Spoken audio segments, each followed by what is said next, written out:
Satu hari di zaman satu raja dahulu, dia tengok ada satu orang berbaring di bawah pokok, bernaungkan kepada daun di pokok itu. Berbaring dengan bantal tangan.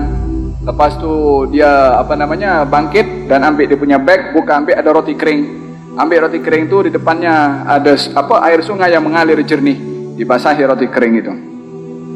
Lepas tu dimakan. Pas makan ambil air tu minum. Alhamdulillah.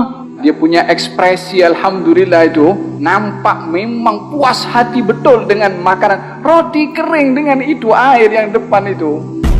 Kata raja itu, nikmat apa dia dapat tu? Dia punya ekspresi alhamdulillahnya luar biasa. Bagi tahu kepada pengawal, panggil, sudah datang. Jumpa dengan raja. Kata raja, apa kamu kata tadi? Diulang perkataannya. Apa dikatakan? Kamu tak punya rumah, roti kering kamu makan, air pun air daripada sungai, kamu ungkapkan seperti itu. Yakni apa yang bermain dalam pikiran kamu sehingga kamu dapat mengekspresikan syukur itu dalam bentuk seperti itu. Dia kata, wahai raja, kalau tuan raja ini makan makanan dan makanan itu tak boleh masuk ke dalam sangkut di sini kecuali dengan air, dan air itu raja tak boleh dapat kecuali dengan separuh harga, separuh kerajaan yang tuan raja punya. Adakah tuan raja akan beli air itu dengan separuh kerajaan tuan?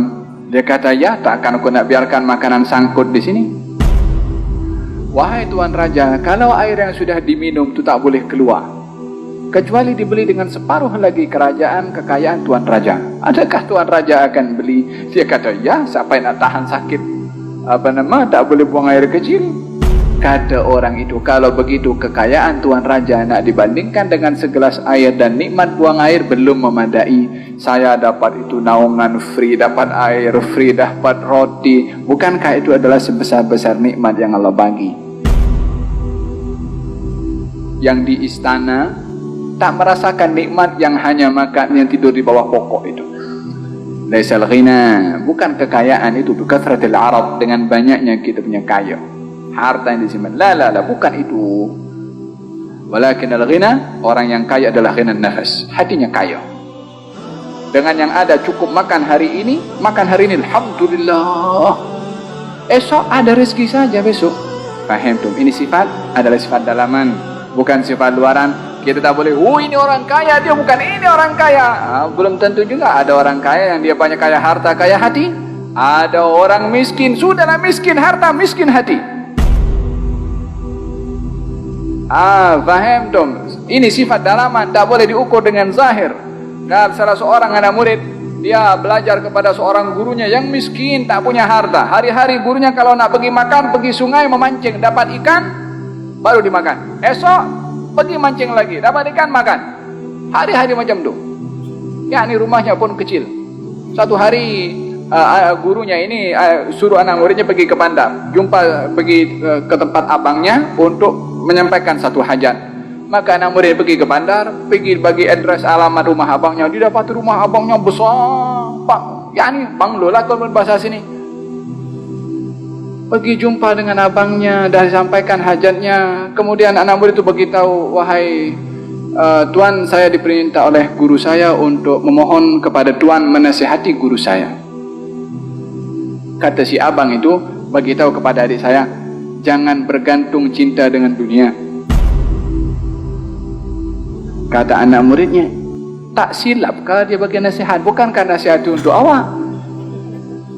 Tapi dia tak cakap pasal hormat kepada, sebab yang kaya rumahnya besar, bukan kereta lah, walhasil kekayaannya pun luar biasa. Adiknya yang kat kampung itu kalau nak makan pergi sungai memancing, dapat ikan itu dimakan.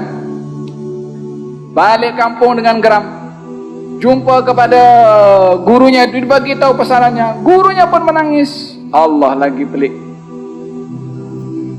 Esok hari jumpa dengan gurunya, guru, apa di sebalik apa yang berlaku? Kata gurunya, wahai anak muridku, abangku tak cinta dunia. Dunia cintakan kepada dia sehingga mengejar kepada dia. Harta abangku kalau dalam sekelip mata itu lenyap daripada miliknya, tak berubah kekayaan hatinya dengan Allah. Tapi aku setiap hari berfikir tergantung kepada esok kalau nak pancing dapat ikan atau tidak. Masih bergantung. Masih dia tertanya-tanya. Idzan ukuran kekayaan itu adalah di dalam sini. Laisal ghina, bukan kekayaan yang sebenar. Bikathratil mal atau bikathratil arad, dengan banyaknya harta yang disimpan. La, bukan itu.